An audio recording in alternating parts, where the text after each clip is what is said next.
Okay, guys, I need your help with this. This is not creepypasta. It's just a really long story, but I feel like my safety or well-being could very well depend on this. This is video game related, specifically Majora's Mask, and this is the creepiest shit that's ever happened to me in my entire life. Having said that, I recently moved into my dorm room starting as a sophomore in college, and a friend of mine gave me his old Nintendo 64 to play. I was stoked, to say the least. I could finally play all those old games of my youth that I hadn't touched in at least a decade. His N64 came with one yellow controller and a rather shoddy copy of Super Smash Bros. And while beggars can't be choosers, needless to say, it didn't take long until I became bored of beating up level 9 CPUs. That weekend, I decided to drive around a few neighborhoods about 20 minutes or so off campus, hitting up the local garage sales, hoping to score some good deals from ignorant parents. I ended up picking up a copy of Pokemon Stadium, GoldenEye, fuck yeah, F-Zero, and 2 other controllers for about $2. Satisfied, I began to drive out of the neighborhood when one last house caught my attention. I still have no idea why it did. There were no cars there, and only one table was set up with random junk on it. Something sort of drew me there. I usually trust my gut on these things, so I got out of my car, and I was greeted by an old man. His outward appearance was, for lack of a better word, displeasing. It was odd.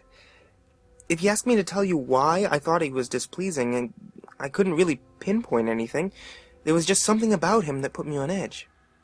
I can't explain it. All I can tell you is that if it wasn't in the middle of the afternoon and there were other people within shouting distance, I would not have even thought of approaching this man. He flashed a crooked smile at me and asked me what I was looking for, and immediately I noticed that he must have been blind in one of his eyes. His right eye had that glazed-over look about it. I forced myself to look into his left eye instead, trying not to offend, and I asked him if he had any old video games. I was already wondering how I could politely excuse myself from the situation when he would tell me that he had no idea what a video game was, but to my surprise, he said that he had a few ones in his old box. He assured me that he'd be back in a jiffy, and turned to head back into the garage. As I watched him hobble away, I couldn't help but notice what he was selling on his table. Littered across his table were rather peculiar paintings, various artwork that looked like ink blots from a psychiatrist. Curious, I looked through them. It was obvious why no one was visiting this guy's garage sale. These weren't exactly aesthetically pleasing. As I came to the last one, for some reason it looked almost like... well, it looked almost like Majora's Mask. The same heart-shaped body, with little spikes protruding outward. Initially, I just thought that since I was secretly hoping to find that game at these garage sales, some Freudian bullshit was projecting itself into the ink blots. But given the events that happened afterward, I'm not so sure now. I should have asked the man about it. I wish I would have asked the man about it. After staring at the Majora-shaped blot, I looked up, and the old man was suddenly there again, arm's length in front of me, smiling at me. I'll admit that I jumped out of reflex and laughed nervously as he handed me an N64 cartridge.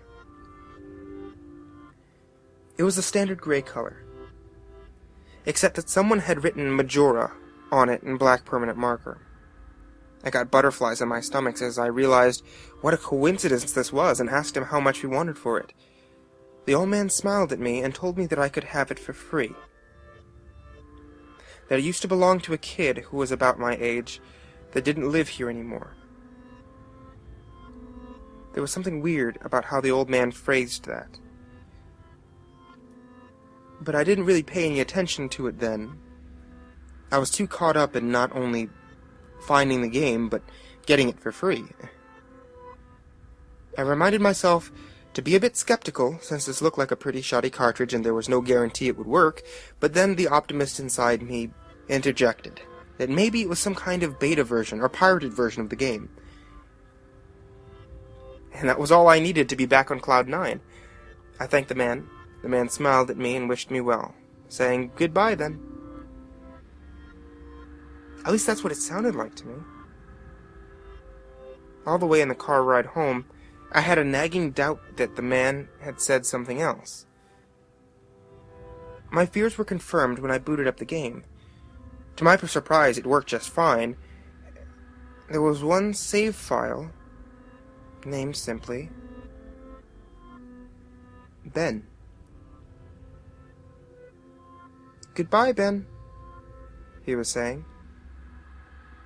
"Goodbye, Ben."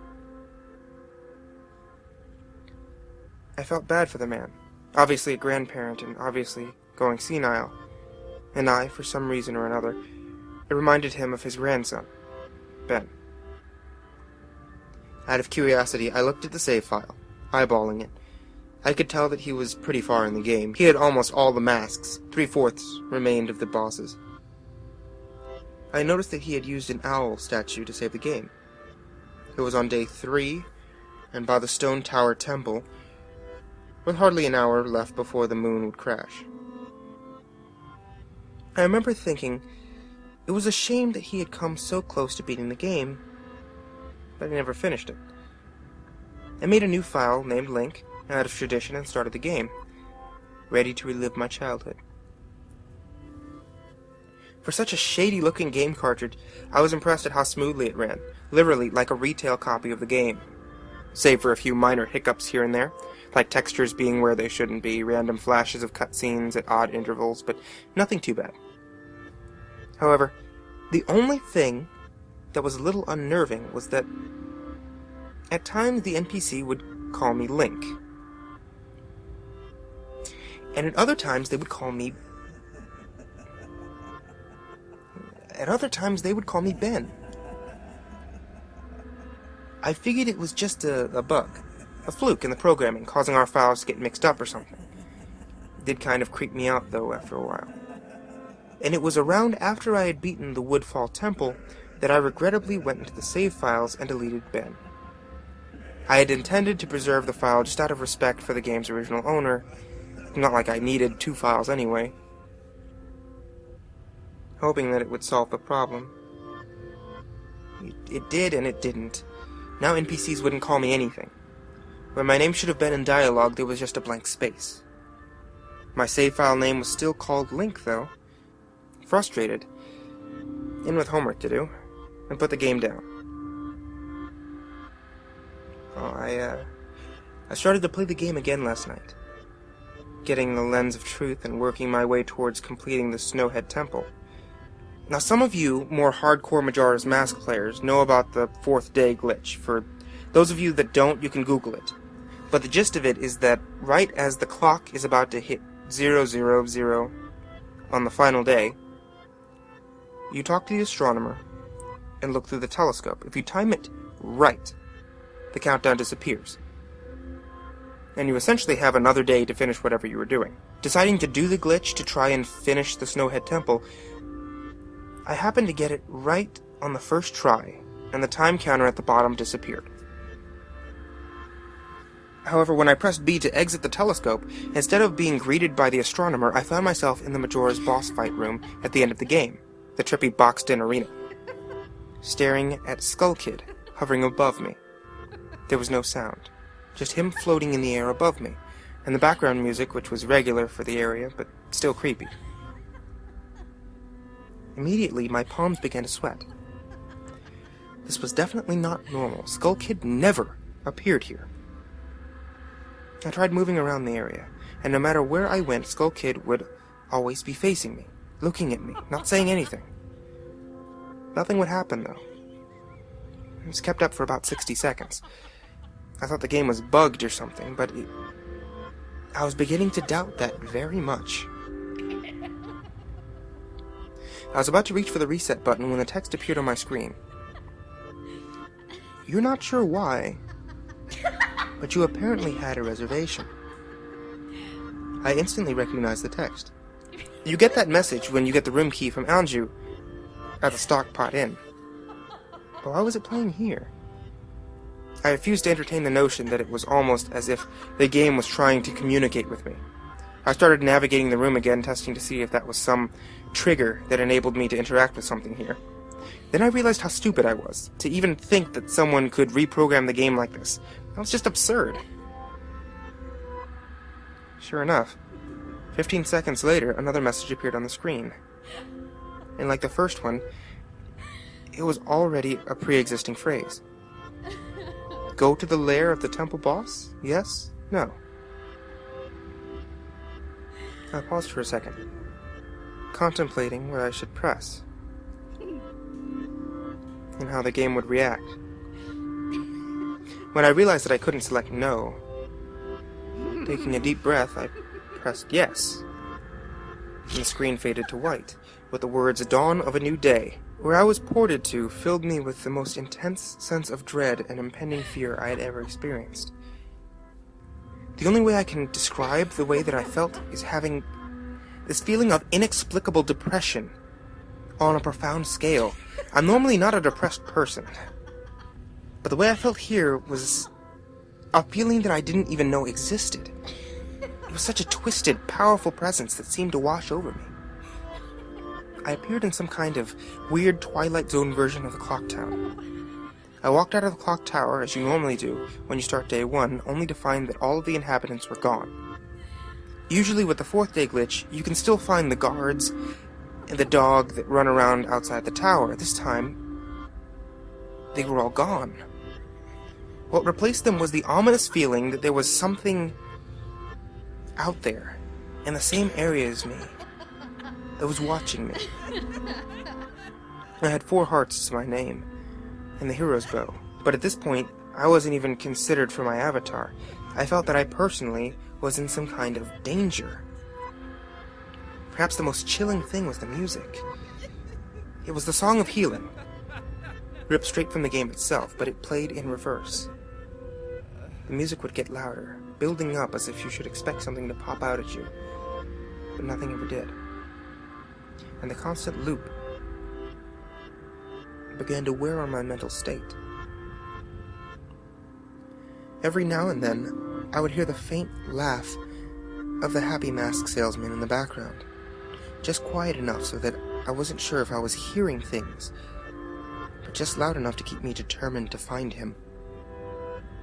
I looked in all 4 zones of Clocktown, only to find nothing. No one. Textures were missing. West Clocktown had me walking on air. The entire area felt broken. Hopelessly broken. As the reverse Song of Healing repeated for what must have been the 50th time, I just remember standing in the middle of South Clocktown, realizing that I had never felt so alone in a video game before. As I walked through the ghost town, I didn't know whether it was the combination of the out-of-place textures, the atmosphere, the haunting melody, for the once peaceful and soothing song being butchered and distorted, but I was literally on the verge of tears. I had no idea why. I hardly ever cry. Something had gripped me, and this powerful sense of depression was both foreign and crippling. I tried to leave Clocktown, but every time I attempted to zone out, the screen would fade to black, and I would just zone into another part of Clocktown. I tried to play the ocarina. I wanted to escape, but I did not want to be here. But every time I played the Song of Time, or the Song of Soaring, you would only say, "Your notes echo far, but nothing happens." By this point, it was obvious the game didn't want me to leave. I had no idea why it was keeping me here. I didn't want to go inside of buildings. I felt that I would be too vulnerable to whatever I was terrified of. I don't know why, but I came up with the idea that maybe if I drowned myself at the laundry pool, I could spawn somewhere else and leave this place. As I zoned in and ran towards the pool, that's when it happened.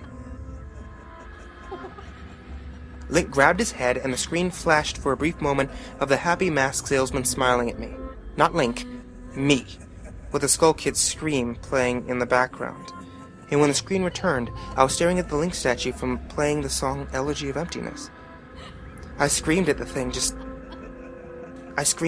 just stared back at me, that haunting facial expression. I turned around and ran out and back into Clocktown. And to my horror, the fucking statue followed me. And the only way I can compare... This is like the weeping angels from Doctor Who. Every so often, at random intervals, the animation would play of the statue appearing behind me. It was like the thing was chasing me, or... I don't even want to fucking say it, haunting me. By this point, I was on the verge of hysterics, but not even once did the thought of turning off the console occur to me. I don't know why. I was just so wrapped up in it. The terror felt so real. I tried to shake the statue, but it would literally appear right behind me every single time. Link started to begin to make wild animations I had never seen before. He would flail his arms around or spasm randomly, and the screen would cut to the happy mask salesman smiling again for a brief moment before I was face to face with that fucking statue again. I ended up running into the Swordsmaster dojo and ran to the back. I don't know why, but in my panic I just wanted some kind of assurance that I'm not alone here. To my dismay, I found no one. But as I turned to leave, the statue cornered me in the cubby in the back. I tried attacking the statue with my sword, but to no avail. Confused and backed into a corner, I just stared at the statue, waiting for it to kill me. Suddenly the screen flashed again to the happy mask salesman, and Link turned to face my screen. Standing upright, mirroring the statue, looking at me, along with his copy. Literally just staring at me.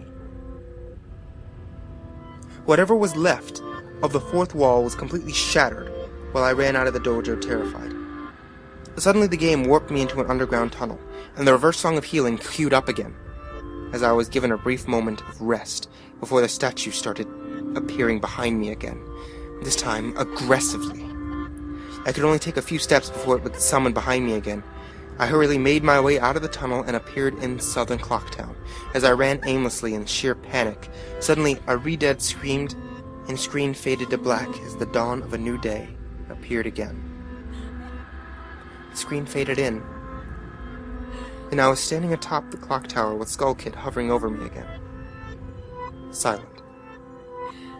I looked up, and the moon was back, looming just meters above my head, but the Skull Kid was just staring at me hauntingly. That fucking mask. A new song was playing. The Stone Tower Temple theme played in reverse. In some sort of desperate attempt, I equipped my bow and fired off a few shots at Skull Kid. It actually hit him. He played an animation of him reeling back. I fired again, and on the third arrow, a text box appeared. That won't do you any good. And I was picked off the ground, levitated upwards on my back. Then Link screamed as he burst into flames, instantly killing him. I jumped when this happened. I had never seen this move used on anyone in the game, and Skull Kid himself didn't have any moves. As the death screen played, the lifeless body still burning. The Skull Kid laughed, and the screen faded to black, only to have me reappear in the same place. I decided to charge him, but the same thing happened. Link's body was lifted off the ground by some unknown force, and he immediately burst into flames again, killing him. This time, during the death scene, the faint sound of the reverse song of healing could be heard. On my third and final try, I noticed that there was no music playing this time, that all there was the eerie silence. I remembered, in the original encounter with Skull Kid, you were supposed to use the ocarina to either travel back in time or summon the giants. I attempted to play the Song of Time, but before I could hit the last note, Link's body again horrifically exploded into flames, and he died. As the death screen neared its end, it began to chug as if the cartridge was trying to process a lot of something. When the screen came to, it was the same scene as the first 3 times, except this time Link was lying on the ground, dead, in a position I'd never seen in the game before, his head tilted towards the camera, with the Skull Kid floating above him. Couldn't move. Couldn't press any buttons. All I could do was just stare at Link's dead body. After around 30 seconds of this, the game simply faded out with a message, "You've met with a terrible fate, haven't you?" Before kicking you out to the title screen.